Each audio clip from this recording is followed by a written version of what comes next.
क्या हाल है साथियों। मैं विकास तोमर आपके अपने trustworthy channel study for civil services पे आज आपके समक्ष लेके आ गए हैं 11 जून का करंट अफेयर हिंदी इंग्लिश दोनों ही भाषाओं में।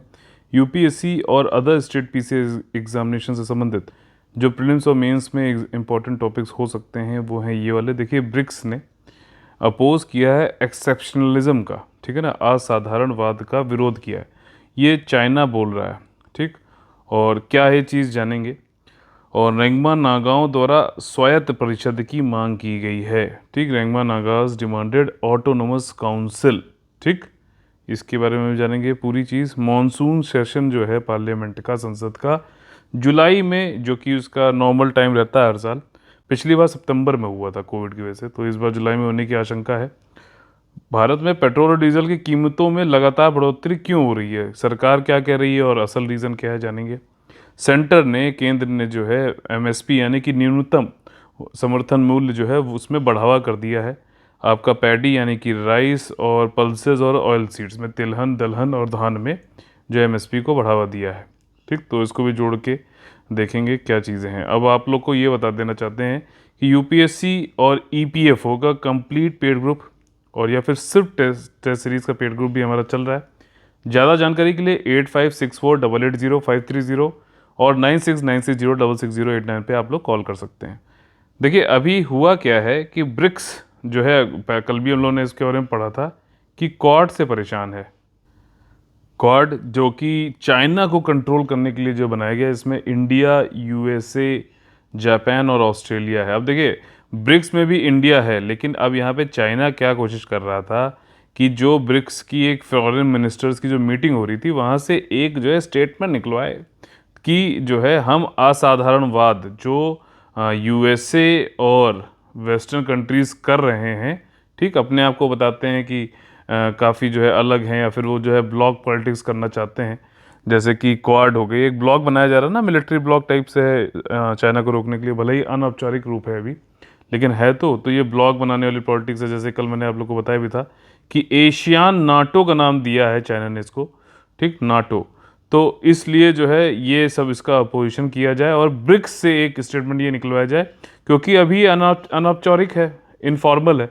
तो इंडिया भी ब्रिक्स का हिस्सा है, तो वो भी अगर ऐसा कोई स्टेटमेंट निकालता है तो इंडिया आगे, मतलब ये है कि इसको एक तरीके से मानेगा कि जो है इसको सपोर्ट नहीं करता है। तो चाइना ने ये कोशिश करी है, देखते हैं कितना वो होगा। और यहाँ पे चाइना ने एक चीज़ और कही कि जो बहुपक्षवाद है, यानी कि मल्टीलेटरलिज्म, जिसको इंडिया भी जो है वो कहता है कि हम सिंगल पोलर और बाई पोलर और मल्टी, हम जो है सिंगल और बाई पोलर वर्ल्ड को नहीं चाहते हैं। जैसे पहले क्या था, यूएसए था और यूएसएसआर जब था तो बाई पोलर बोलते थे। फिर उसके बाद क्या हुआ, जब विघटन हो गया आपका सोवियत संघ का, तो अब जो है सिंगल पोलर वर्ल्ड हो गया, ऐसा बोला जाता है।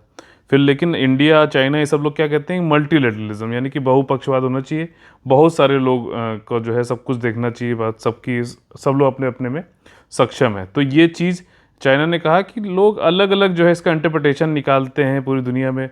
मल्टीलेटरिज्म, बहुपक्षवाद का जो है डेफिनेशन, परिभाषा अलग अलग है। तो हम लोग एक स्टेटमेंट निकालते हैं और ये असाधारणवाद और एक्सेप्शनलिज्म, इन सब के खिलाफ जो है वो जो है एक स्टेटमेंट जो है परिभाषित कर देगा सारी चीज़ें, ताकि जो कई सारे जो व्याख्याएं हो रही हैं, इंटरप्रिटेशन हो रही हैं, वो ख़त्म हो जाए, ठीक। तो चुपके से जो है चाइना चालूबाजी यहाँ पे भी कर रहा है। और ब्रिक्स कंट्रीज़ ने ये भी, इस पे भी जोर दिया है कि वो ऑब्ज़र्व करना चाहते हैं कि जो यूएन के चार्टर है, मतलब कि आपका यूनाइटेड नेशन के द्वारा जो भी चार्टर बनाए गए हैं, या फिर कोई भी जो प्रिंसिपल, उसके सिद्धांत हैं, जो पर्पस है, उन सबको फॉलो करो, ना कि जो है ये डबल स्टैंडर्ड, मतलब यूएसए जो है कभी कुछ किसी से कुछ बात करेगा, दूसरे से कुछ बात करेगा, और फिर असाधारण अपने आप को बताते हैं कि जो सबसे अलग है।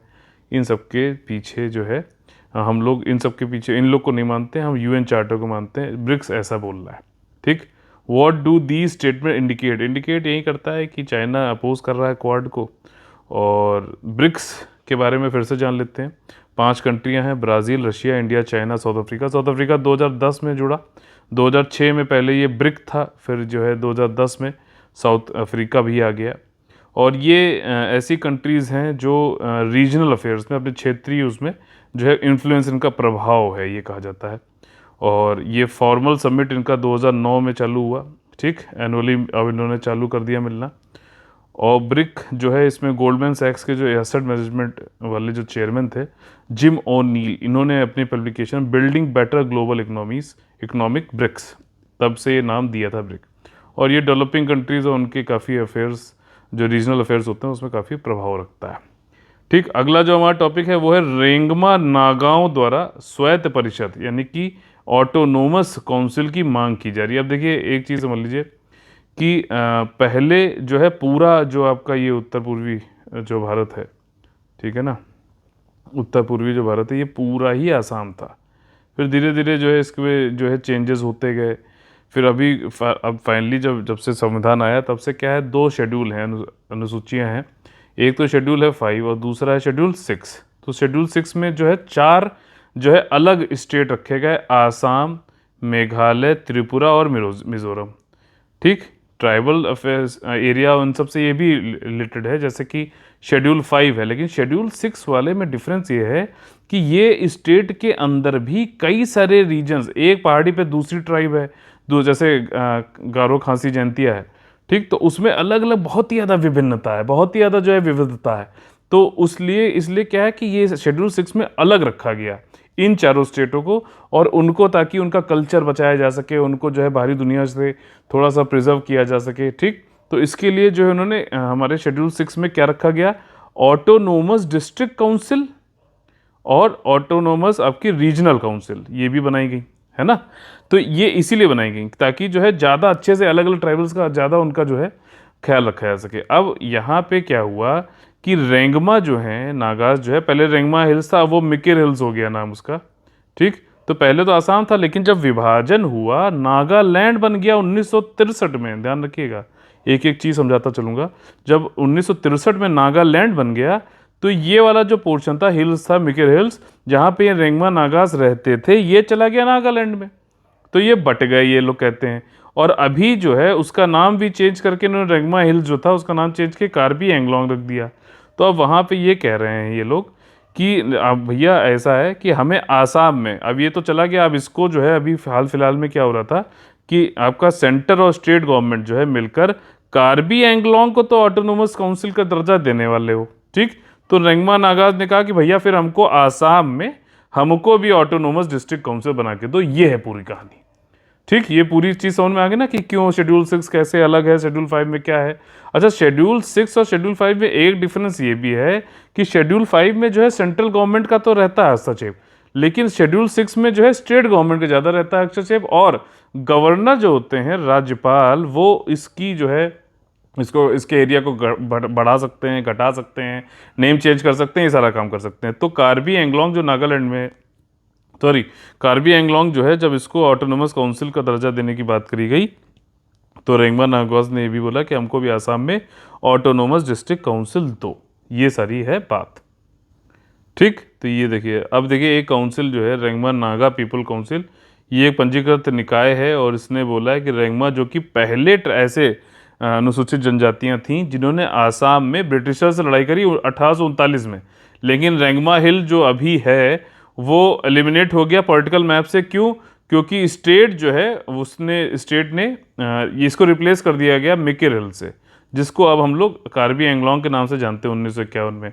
और उसके बाद क्या हुआ कि भैया आसाम और नागालैंड अलग अलग हो गए, तो नागालैंड जो है स्टेट में कार्बीज जो है उनको मिकिर बोले जाने लगा 1976 से। ठीक, 76 तक। और उसके बाद जो है इंडिजिनस ट्राइबल पीपल जो थे आपके, वो मिकिर हिल्स के बन गए। कुल मिला के ये कहना चाह रहा है कि रेंगमा हिल्स जो था उसको जो है जब विभाजन हुआ नागालैंड का, तो नागालैंड ये 2 में बट गया रेंगमा हिल्स। तो इधर वाले जो है नागालैंड हो गए, इधर वाले आसाम वाले हो गए। अब इसको तो आपने बोल दिया जो है कार्बी एंगलोंग, इस वाले एरिया को। ठीक, तो ये वाला जो है अब यहाँ पे कह रहे हैं कि हमें जो है कार्बी एंगलोंग में हमको ऑटोनोमस भी बना के दो। रेंगमा जो नागाज हैं वो ये चीज़ बोल रहे हैं। ठीक, ये वाली बात है। ठीक, तो देखिए अब ऑटोनोमस डिस्ट्रिक्ट काउंसिल क्या होता है, 6 शेड्यूल के अंदर होता है। इसमें जो है प्रशासन किया जाता है ट्राइबल एरियाज़ का। ठीक, 4 नॉर्थ ईस्टर्न स्टेट्स जो हैं जैसे कि असम, मेघालय, त्रिपुरा, और कौन से आर्टिकल के अंतर्गत ये होता है, 244। अच्छा बताइए शेड्यूल 7 किस आर्टिकल से होता है, कई बार मैं बता चुका हूँ। ठीक, कई बार शेड्यूल 7 किस आर्टिकल से होता है? गवर्नर जो है यहाँ पे शेड्यूल 6 में ये एम्पावर्ड होता है, सशक्त होता है कि ये इंक्रीज कर दे एरिया का, ऑटोनोमस डिस्ट्रिक्ट का। और उसके पास हालांकि जो शेड्यूल 5 एरिया है, ठीक, शेड्यूल 5 में तो एग्जीक्यूटिव पावर जो होती है कार्यकारिणी यूनियन की यानी कि केंद्र की, वो तो वहाँ तक होती है 5th वाले में, लेकिन 6th वाले में जो है स्टेट की एग्जीक्यूटिव अथॉरिटी चलती है। शेड्यूल 6 में जो है कॉन्स्टिट्यूशन में 10 ऑटोनोमस डिस्ट्रिक्ट जोड़े गए हैं 4 स्टेट में। अब ये देखिए, हो सकता है मैच ऑफ द फॉलोइंग में वैसे भी पूछ सकता है, तो आसाम में कौन कौन से हैं autonomous district? Bodoland territorial council, Karbi Anglong जो है आपका ऑटोनोमस काउंसिल है, अब इसकी क्या बात चल रही है? टेरिटोरियल काउंसिल बनाने की बात चल रही है, ठीक। दीमा हसाओ ऑटोनोमस डिस्ट्रिक्ट काउंसिल हो गया, ये 3 हो गए। अब इसी में जो है रेंगमा भी बोल रहे हैं कि हमको भी बना के दो अपना, ठीक है ना, ये चीज़ है। अब ये कार्बी एंगलोंग ऑटोनोमस काउंसिल से टेरिटोरियल काउंसिल जा रहा है, थोड़ी ज़्यादा पावर हो जाती, मिल जाती है उसमें और ज़्यादा। तो अब जो है ये रेंगमा वाले चालू हो गए कि हमको भी दो, ठीक, ये चीज़ है। Meghalaya Garo hills autonomous district council, Jaintia, देखो ये 3 टाप वो हैं वहाँ पे, हिल हैं, और तीनों गारो, खांसी, जैतिया, ठीक। अच्छा, आप लोग से क्वेश्चन है कि बताइए कि मौजम राम और चेरापूंजी कौन से उसमें टापू से आते हैं, हिल से मिलते हैं? अभी मैंने आप लोग को रिवीजन करने के लिए दिया था ना इंडियन ज्योग्राफी, उसमें ये सारी चीज़ें थी क्लाइमेट वाले चैप्टर में, इसलिए पूछ रहा हूँ, ठीक है ना। गारो, खांसी, जयंतिया में से मौजम राम, और जो कि इंडिया का वेटेस्ट पॉइंट है, मतलब सबसे ज़्यादा बारिश होती है वहाँ पर, तो कौन से उसका है? और देखो ये अलग अलग है, और अलग अलग ऑटोनोमस डिस्ट्रिक्ट, क्योंकि बहुत ही भिन्न है एक से दूसरी ट्राइब्स, इसलिए त्रिपुरा में आपका Tripura tribal area autonomous district कौन से? अच्छा, त्रिपुरा में एक लेक है, मैं क्वेश्चन थोड़े आज ज़्यादा पूछ रहा हूँ क्योंकि कई लोग ने मुझसे शिकायत की थी कि सर आप क्वेश्चन नहीं पूछ रहे हो, क्या चक्कर है। त्रिपुरा में आपका रामसार साइट है, आर से उसका नाम है, लेक है, ठीक, आर से नाम है, बताइए क्या नाम है उसका। मिजोरम में जो है चकमा ऑटोनोमस, लाई और मारा, चकमा लाई मारा, ठीक, चकमा दिया और दे मारा, ऐसे करके आप जो है उसको याद कर सकते हैं, प्लीज़ हंसिए नहीं। कॉन्स्टिट्यूशन ऑफ डिस्ट्रिक्ट काउंसिल और रीजनल काउंसिल क्या कैसे बनाया गया? There shall be district council होगा हर जो है ऑटोनोमस डिस्ट्रिक्ट में, ऑटोनोमस डिस्ट्रिक्ट होता है तो उसको जो है उसको एडमिनिस्टर करने के लिए डिस्ट्रिक्ट काउंसिल बनाया जाता है। इसमें 30 मेंबर होंगे, ध्यान रखना, 30 में से 4 तो गवर्नर नॉमिनेट करता है, नामित करता है, बाकी 26 को इलेक्ट किया जाता है अडल्ट सफरेज पे, 18 साल के ऊपर लोग जो है इसमें इलेक्ट करते, ठीक। तो 30 में से 4 जो है गवर्नर बनाएगा, बाकी इलेक्ट किए जाएंगे। और एक सेपरेट रीजनल काउंसिल भी होगा हर ऑटोनोमस रीजन, देखो ऑटोनोमस डिस्ट्रिक्ट अलग है, ऑटोनोमस रीजन अलग अलग है, ध्यान रखना।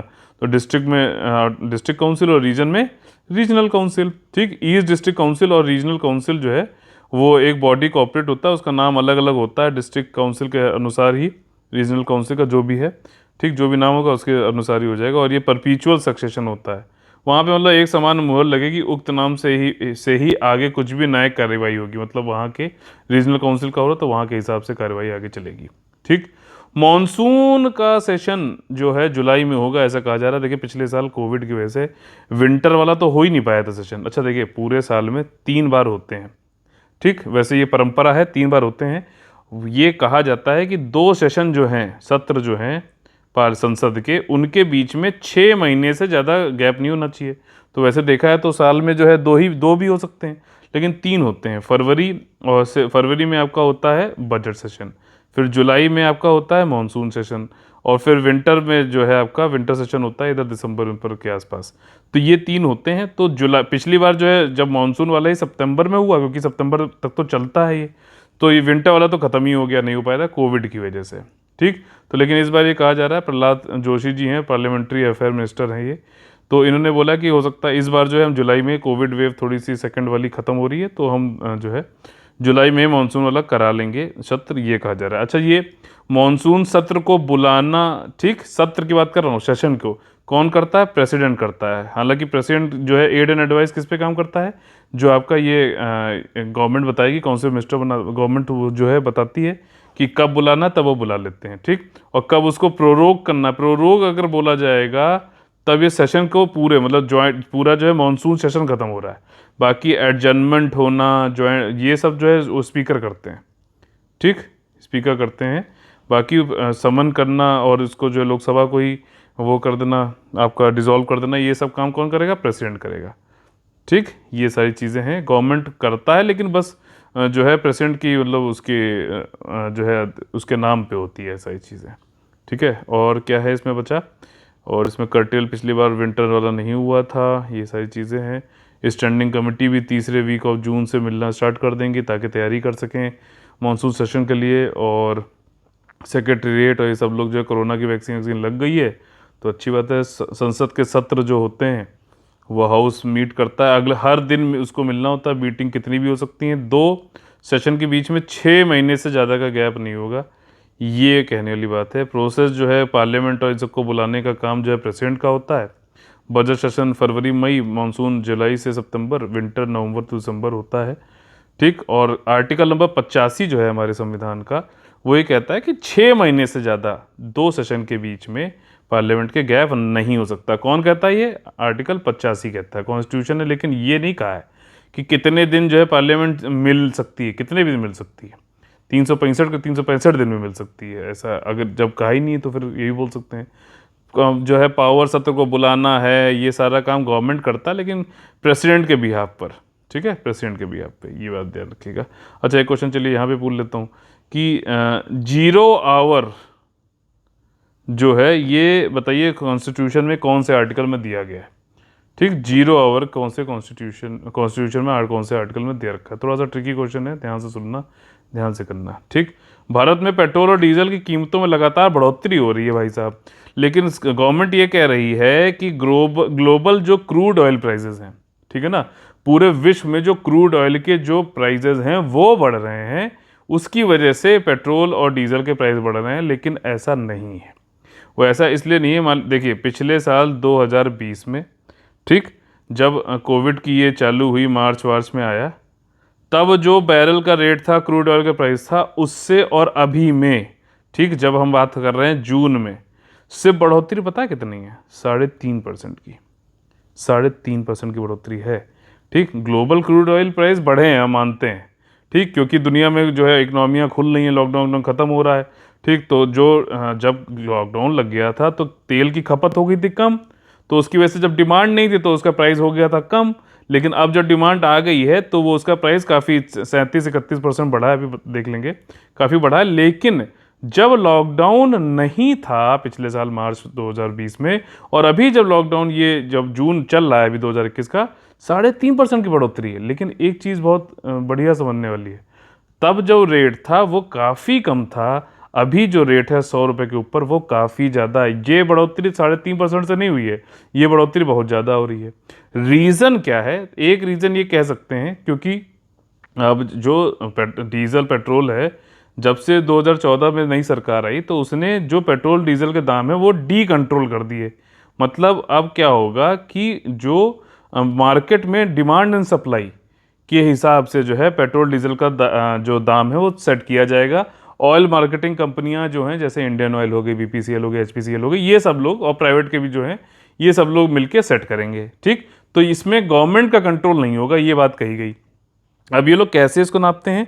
जो क्रूड ऑयल का जो 15 दिन का रेट होता है पिछले, उसका एवरेज लेते हैं और उससे जो है उसके हिसाब से सेट करते हैं। कभी कुछ 10 पैसे बढ़ा दें, कुछ पैसे, लेकिन अभी काफ़ी तेज़ी से बढ़ा है, ठीक। तो एक तो ये बात है कि जब से डी कंट्रोल हो गया तब से जो है मार्केट की सप्लाई डिमांड की वजह से जो है प्राइजेज होते हैं, तो उस हिसाब से बढ़ रही है, तो गवर्नमेंट इसमें कुछ कर नहीं सकती है। हालांकि एक चीज़ ध्यान रखिएगा, ये थोड़ा सा वैसे बता रहा हूँ, ये अभी प्राइस बढ़ेंगे, जैसे ही यूपी का इलेक्शन आएगा देखना बहुत भारी कटौती होगी, क्योंकि लोगों की जो मेमोरी है बड़ी शॉर्ट है, ठीक। उनको लगेगा अरे वाह सरकार ने तो क्या बढ़िया, ठीक है ना, और फिर वो वोट जो है जहाँ भी उनको देना, फिर भी देखते हैं जनता भी काफ़ी जो है तेज हो गई है।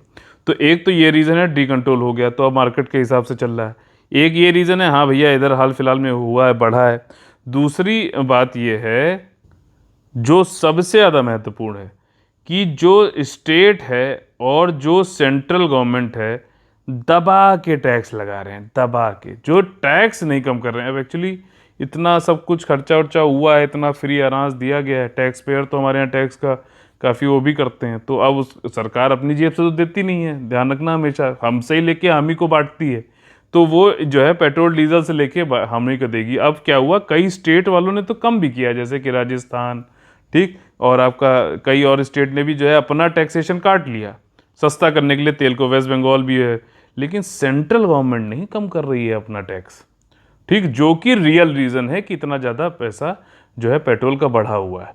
अगर आप इसको अभी एक और रोचक फैक्ट बताता हूँ, जब 2013 में जब सरकार आई थी, ठीक है, तब जो है जो डॉलर एक एक क्रूड जो बैरल होती है उसका जो कीमत थी वो थी $106, ठीक है ना, 2013 में। और तब भी जो पेट्रोल और डीजल का दाम था $70 के आसपास था, ठीक है ना।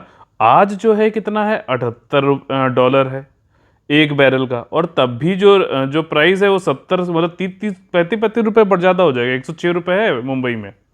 ये क्यों हो रहा है? ये इसी टैक्सेशन की वजह से हो रहा है, ठीक। तो ये सारी चीज़ें, ये पूरी एनालिसिस है जिसकी वजह से दाम बढ़ रहे हैं। अगर वहाँ पूछता है तो आपको ये चीज़ नहीं लिखनी है कि वो अभी रेट बढ़ा रहे हैं ताकि इलेक्शन से पहले माफ़ कर देंगे, ये मत लिखना। ये तो मैं बता रहा हूँ समझ के लिए, ठीक है ना। तो ये वाली चीज़ है। और ये उन्होंने बोला ग्लोबल क्रूड ऑयल प्राइसेस, लेकिन ये बात नहीं है। अभी $100 कई जगह हो गया और मुंबई में तो $101 हो गया, ठीक। 11-12 रुपये हर महीने बढ़ रहा है। अच्छा ये बताइए कि ऑयल के प्राइजेस बढ़ रहे हैं तो इससे किस तरीके, मुद्रास्फीति तो होगी, महंगाई तो बढ़ेगी, लेकिन किस तरीके में महंगाई बढ़ेगी, ठीक। किस तरीके का, और ज़्यादा नहीं मैं क्लू दूंगा, किस तरीके की बढ़ी होगी ये आप लोग को बताना है, ठीक। और क्रूड ऑयल जो है काफ़ी तेज़ी से बढ़ा है। ब्रेंट 37% जो है इसमें बढ़ोतरी हुई है, $71 से बैरल है यार। और 15 दिन के एवरेज निकाल के ये लागू किया जाता है। अब देखो 2014 में जो है कितना, 105 था डॉलर। और तब भी जो है वो था, देखो कितना कम था। पेट्रोल का प्राइस ₹63, ठीक। अगर डेप्रिसिएशन जो है आप निकाल दोगे, मूल्यह्रास भी निकाल दोगे डॉलर का, तब भी ₹76 का था। और आज 110 रुपये, ₹105 कैसे हो रहा है? टैक्स नहीं कम कर रहे हो ना भैया, टैक्स तो चाहिए, हमारी जेब से तो लेके हमको दोगे। तो ये इंक्रीजिंग, ये टैक्सेशन जो है इसकी वजह से हो रहा है। कई सारे तो जो है स्टेट ने टैक्स भी कम कर दिया, लेकिन central government has not cut जो है सेंट्रल टैक्सेस को कम नहीं किया। आरबीआई ने भी इनसे कहा कि ऑटो फ्यूल को कम करो ताकि इन्फ्लेशन को कम किया जा सके, लेकिन किया नहीं।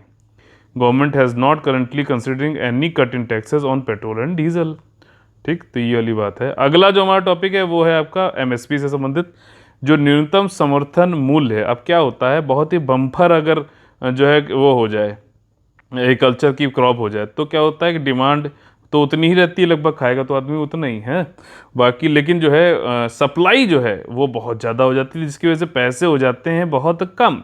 टमाटर हो गया ₹1 का, ठीक, ₹1 किलो।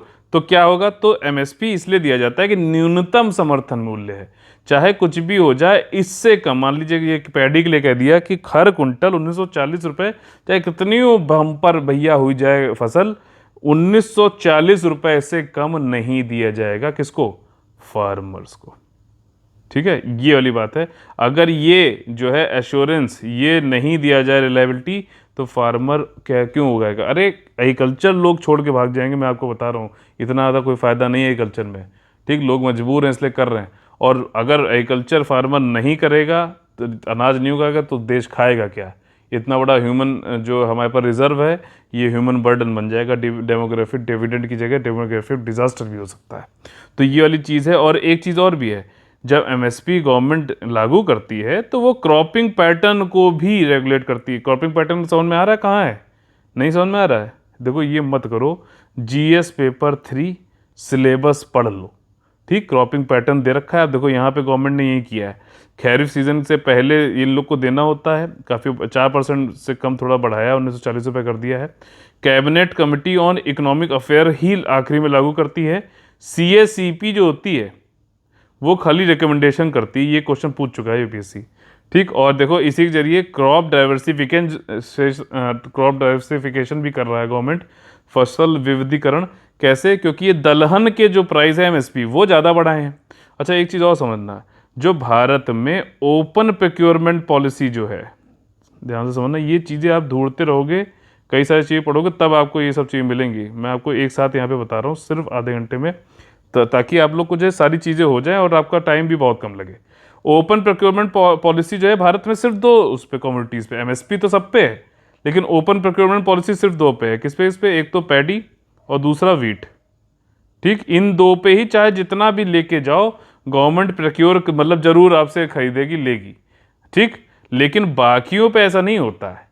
बाकियों पे ऐसा नहीं होता है कि आपको जो है वो खरीदेगा, आप लेके पहुंच गए तो आपको वो लेगा ही लेना है उसे, ये ध्यान रखना। तो एमएसपी जो है पल्सेस के लिए, जो तिलहन है और मोटा अनाज है, इन सब पे एमएसपी बढ़ा ज़्यादा दी है, ये वाली बात है, ताकि लोग जो है इनकी तरफ भी करें। और फिर देखो तिलहन वाली तो इसलिए भी, पल्सेस वाली तो इसलिए भी ज़रूरी है क्योंकि इसमें राइजोबियम होता है, सॉइल भी जो है काफ़ी ज़्यादा जो है उसकी जो है मिनरल और नाइट्रोजन वो सब बढ़ता है। साथ ही साथ जो पल्सेस दलहन होती है यार, वो तो जो है मतलब जो वेजिटेरियन है और या फिर जो गरीब है, उसका मुख्यतः जो जो न्यूट्रिशन का सोर्स है वो दलहन है।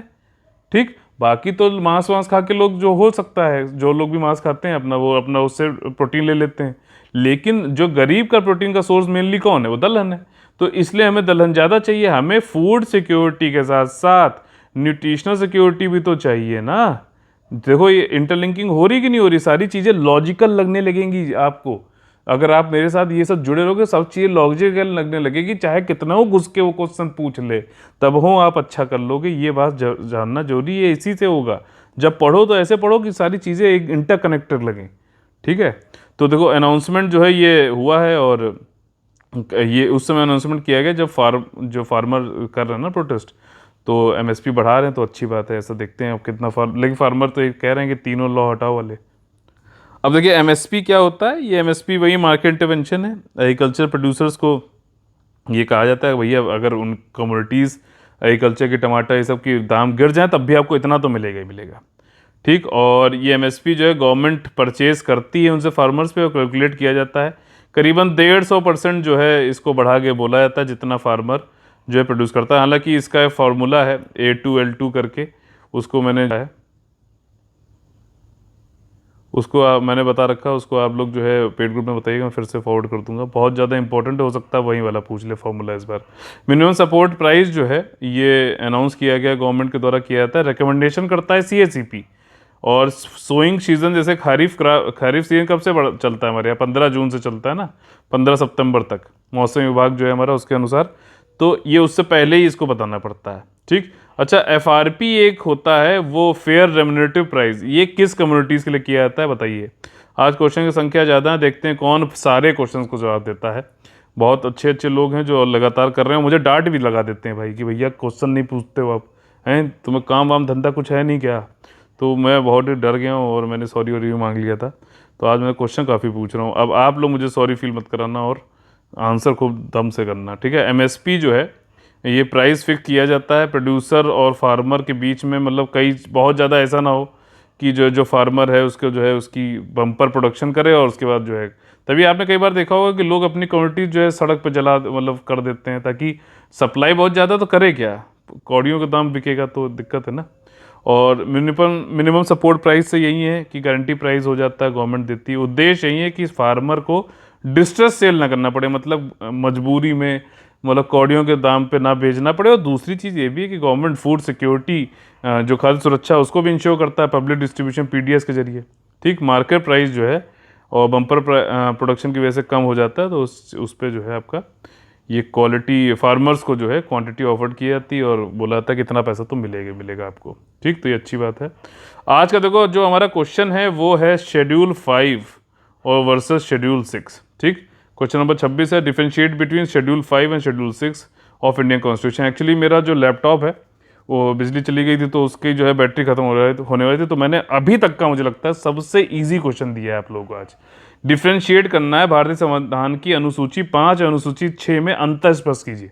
बहुत ही सिंपल है, 150 वर्ड से ज़्यादा मत लिखना, जो कहानियाँ लिख रहे हो आप लोग मत करो।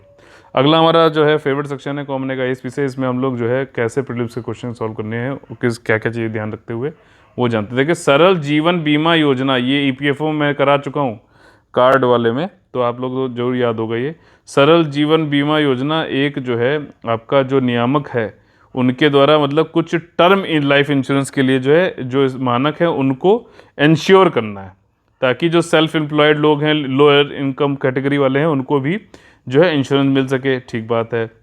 अगला जो है इसमें किसको इसको एज ग्रुप 18 से 65 साल के लिए, और पॉलिसी टर्म जो है 5 से 40 साल तक के लिए की बात करी गई है। और ये टर्म लाइफ इंश्योरेंस है। टर्म लाइफ इंश्योरेंस जिनको नहीं पता है, ये होता है कि कुछ पैसा वो आपसे लेते रहेंगे, उसमें अमाउंट इंश्योर्ड होता है कि अगर मान लीजिए जिसने भी लिया है उसकी डेथ हो जाती है तो उसके परिवार वालों को एक अच्छा खासा अमाउंट मिल जाएगा, ताकि उनका पूरी ज़िंदगी जीवन यापन हो जाए। जो ब्रेड विनर है वो मर भी गया तब भी जो है बच्चों को मतलब फैमिली को कोई दिक्कत ना हो उसके लिए होता है ये। ठीक, तो ये वाली चीज़ है। जीवन बीमा जो ये है सरल जीवन बीमा, इसको लॉन्च किया LIC ने। तो देखिए ये तीसरा वाला गलत है, तीसरा गलत हो तो ये गलत, ये गलत, ये गलत, ए आंसर हो जाएगा। ठीक, इसको जो है IRDAI ने जो है लॉन्च किया है 1 जनवरी 2021 से। 5 लाख से 25 लाख तक की इंश्योरेंस पॉलिसी इसमें है। इसमें मेन मकसद वही है कि जो है आपका जो गरीब लोग हैं उनको, अगर जो जिसने भी इंश्योरेंस लिया उसकी अगर अनफॉर्चुनेटली डेथ हो जाती तो उसके जो भी नॉमिनी है, बच्चे डिपेंडेंट हैं, उन सबको उतना पैसा मिल जाए कि उन लोग को दिक्कत ना हो कि ब्रेड विनर चला जाए तो पता चला। और ये सच बात है, मैं बता रहा हूँ। वैसे तो ये पैसा मिलता नहीं, ध्यान रखना, जो पैसा आप जमा करोगे प्रीमियम वो वापस नहीं मिलता है, लेकिन एक श्योरिटी रहती है कि भाई अगर किसी, मान लीजिए ये होता है 12-15 हज़ार रुपये देके 1.5 करोड़ तक का भी होता है टर्म इंश्योरेंस में। तो ये आपका मतलब जो ब्रेड विनर है प्रैक्टिकली अगर सोचा जाए, अगर वो नहीं रहता है तो 1.5 करोड़ रुपये अगर जेब में आ गया तो फैमिली आराम से पूरा जीवन यापन कर सकती है। ठीक, तो इस चक्कर में लेकिन क्राइम पेट्रोल कई बार देखा है, कुछ कुछ गलतियां भी कर देते हैं लोग, मतलब इंश्योरेंस करा के ख़त्म कर देते हैं। बताओ यार, ये गलत बात है ना। ऑपरेशन पेंजिया जो है, ऑपरेशन पेंजिया 14 है, ये XIV नहीं है। 14 जो इससे संबंधित कौन से स्टेटमेंट सही है? देखिए इंटरपोल ने ऑपरेशन पेंजिया, पेंजिया क्या था बताइए ज्योग्राफी के परिप्रेक्ष्य में। ठीक, ऑपरेशन पेंजिया चलाया और इसका जो टारगेट था वो ये था कि जो फेक मेडिसिन और प्रोडक्ट जो है ऑनलाइन बेच रहे हैं उनको पकड़ा जाए। ऑपरेशन पेंजिया जो है इंटरनेशनल एफर्ट है इंटरपोल का, ऑनलाइन सेल जो होता है ना नकली हेल्थ स्वास्थ्य की जो है प्रोडक्ट को बेचने का, उसको रोकने के लिए पहली बार ये चालू किया गया था 2010 में। देखिए तीसरा स्टेटमेंट यहाँ पे भी गलत है, तो यहाँ पे आंसर हो जाएगा बी। ठीक, 2008 में पहली बार चला था, ये 14वां जो है अब की बार ये था ऑपरेशन पेंजिया। ऑपरेशन पेंजिया किससे संबंधित है? अगर ये भी क्वेश्चन पूछ लिया जाए तो आप लोग को ये बताना है कि भैया ये जो गलत और नकली जो स्वास्थ्य से रिलेटेड जो होते हैं इक्विपमेंट्स, उनको ऑनलाइन बेचा जाता है, तो उसको रोकने के लिए इंटरपोल के द्वारा एक चलाया जाता है। इंडियन एजेंसी ने भी इसमें जो है अभी पार्टिसिपेट किया था। 1,10,000 जो है लाख वेब लिंक्स को रोका गया और उनको टेक डाउन किया गया। ठीक, आप लोग से एक क्वेश्चन और है, मैंने वैसे पूछा था नेपच्यून, हमारे जो है फ्री वाले ग्रुप में, मैंने पेड ग्रुप में भी वाला ही क्वेश्चन था, नेपच्यून डिक्लेरेशन किससे संबंधित है? ठीक, अभी जैसे जैसे पास आता है प्रीलिम्स तो मैं आप लोग को ये डिक्लेरेशन और ये सब कन्वेंशन ये सब भी करा दूंगा जो है रिवीजन वाले में। इसी के साथ में आज का हम लोग का सेशन खत्म होता है। अगर आप लोग को अच्छा लगा है तो लाइक का बटन तोड़िए और शेयर और सब्सक्राइब करके लोगों को जोड़िए। अगर आप लोग को हमारा कंटेंट और गाइडेंस बढ़िया लगता है तो UPSC और EPFO, ठीक, UPSC और EPFO का कंप्लीट पेड ग्रुप और टेस्ट सीरीज का पेड ग्रुप चालू है, आप लोग ज्वाइन कर सकते हैं। 8564880530 9696060609 पे आप लोग कॉल करके ज़्यादा जानकारी ले सकते हैं। तो चलिए कल फिर से मुलाकात होगी आप लोग से सुबह 6 बजे। तब तक के लिए आप लोग खूब खूब पढ़ाई करिए, सुरक्षित रहिए। जय हिंद, जय Bharat, all the very best है। वंदे मातरम।